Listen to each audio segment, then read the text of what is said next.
Hello everyone and welcome to yet another video from round 6 of the 2019 Grand Chess Tour being played in Zagreb, Croatia. It's Maxime Vachier-Lagrave with the white pieces against Fabiano Caruana, and it's really an exciting game, which you can see from the photos here. A lot of people checking out their game. There you see there's Magnus checking out their game, just with a glass of juice behind him. And also here's a nice photo of Levon checking out their game. So obviously there is something going on there. So let's just check it out. And as you all know, it's a rest day after round 6, so we will not be having round 7 today, but we will have it yesterday, of course, after it ends. Maxime opens with e4. Sorry about that. With e5 by Caruana. Knight to f3, knight to c6 with bishop to b5, and now a6, Morphy's defense. Bishop to a4 with knight to f6, and now castles by white. With bishop to c5, and now c3. With b5 by black, pushing the bishop back, bishop to b3, and now d6. And this is something Maxime usually plays with the white pieces, and in fact he had this position, for example, against Anand in the Altibox Norway Championship, where he continued, their game ended in a draw, the classical one, where Maxime continued with d4, but then, of course, after the classical one, they went into the Armageddon, and then they played the exact same game, but in this point, Maxime went a4 instead of d4, and this is the move he chose to play against Fabiano in this position. So Caruana continues bishop to b7 with d3 by white, and now h6. So the same move basically Anand played against Maxime in Norway, only the difference is here Maxime continued rook to e1 against Anand, but here he goes a captures on b5. And okay, a captures with rook captures on a8, queen captures on a8, and now knight to h4. There is one game in the database that reached this exact same position. The knight now wants to come to f5, and of course you have to prevent it. In the one game that exists in the database, knight to e7 was played to prevent knight f5, but here Fabi goes bishop to c8, and it is now a new move, preventing the knight from coming to f5, and we have a completely new game. So knight to a3, putting pressure on the b5 pawn here, hoping to capture it, and Fabi goes bishop to g4, attacks the queen here. Now you could move the queen, or you could maybe play knight back to f3, but if you go knight back to f3, then you get bishop captures on a3, and after this captures you get knight a5, and then the queen might be overloaded a bit here. Keeping on both sides of the board. So just queen to c2, Maxime gets the queen out of the way, and now queen to b8, defending the pawn here and maybe even preparing b4. With king to h1, you want to prevent this pin from bothering you. Also maybe you want to play f4 at some point. So king to h1, and now you don't want to allow white to start pushing, you want to start pushing before that. So g5. Pushing the knight back. If you move the knight to f3, you will mess up your pawn structure in front of your king, so of course knight to f5 was played. But an interesting line was h3, which pushes the bishop back, so it allows you to go knight to f3 without messing up your pawn structure, but then queen to c8, and black has a lot of attacking potential here, like capturing on h3, you can push g4, you can prepare it, maybe go rook g8, h5, g4, and a lot of white's pieces are stuck on the queen side, not really doing all that much. So here instead with knight to f5, he didn't go for the h3 line. So bishop captures on f5, you don't want to allow this knight to remain there. E captures, and only now castles on king side, as it is very unlikely that white will be doing any breakthroughs here on the king side. Although h4 is an interesting one since the bishop already attacks g5, but after h4, black's just gonna go king g7, and now if you trade here, it's actually black who will use the h file for the attack. For example, bishop captures, you're just going to go rook h8 check, king g1, and now with this bishop controlling this beautiful diagonal with the rook here, it's a very nice attacking position for black. You're going to go queen g8, queen h7, threaten some nice mates here. So not interested in breaking through with h4 with queen back to d1. And now comes knight to a5, putting pressure on the bishop here, and here maybe king to g7 was a nice preparation for knight to a5, but Fabi decides to do without that. So here with bishop captures on f7 check by Maxime, as by playing knight to a5, Fabi allowed this b4 thrust. So rook captures on f7 b4, now preparing to win back the piece.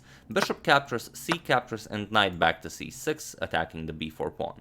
Maxime defends it with knight to c2, and now queen to c8, going after the f5 pawn. There's no more going on, not much is going on the queen side anymore, so Fabi now transfers the game over to the king side with g4.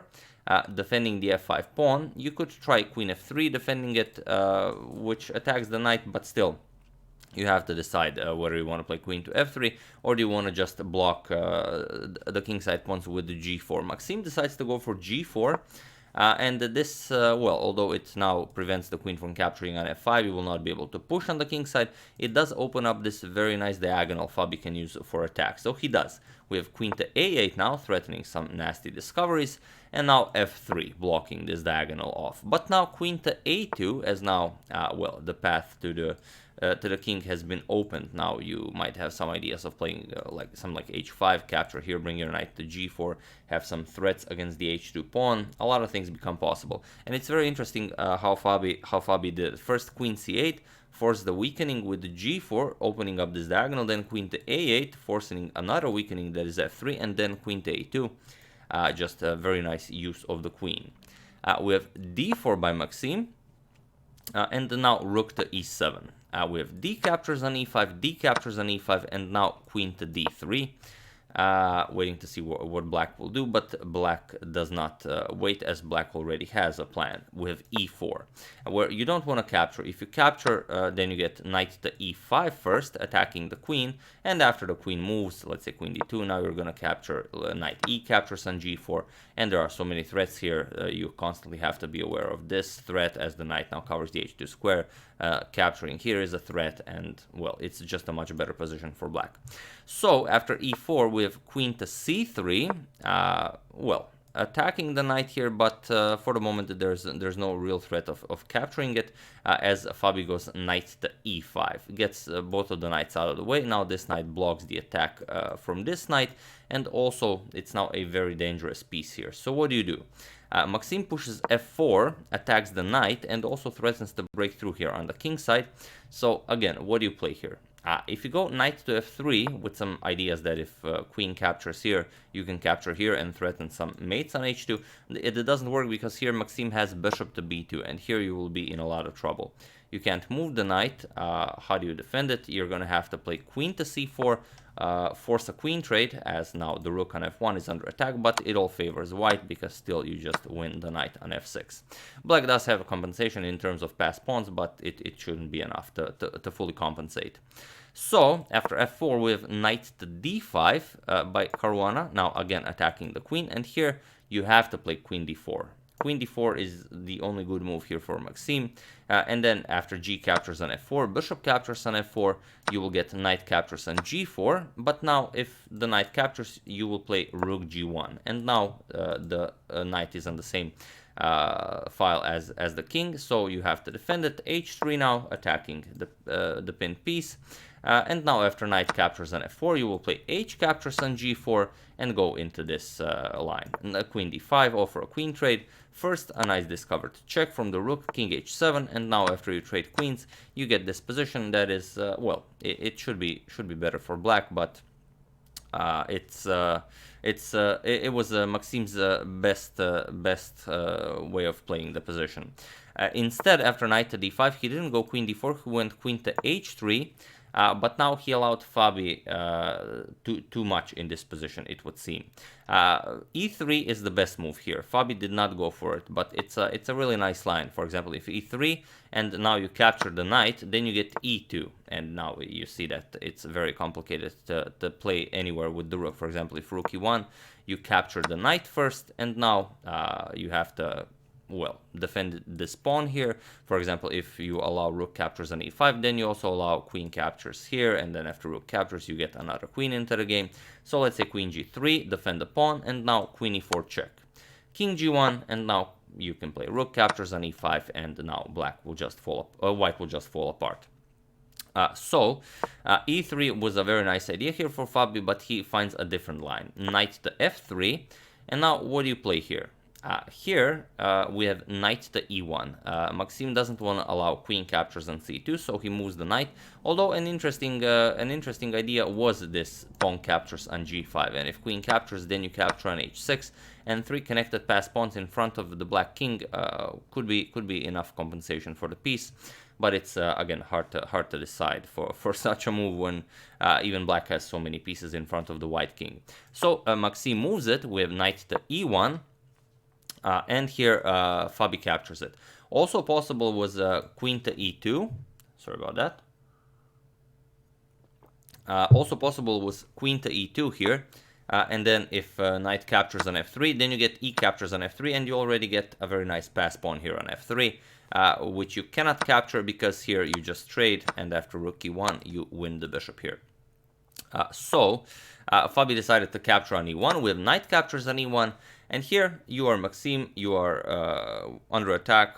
Pause the video here and try. What do you play here? What's the best move for Maxime in this position? I'll give you a couple of seconds.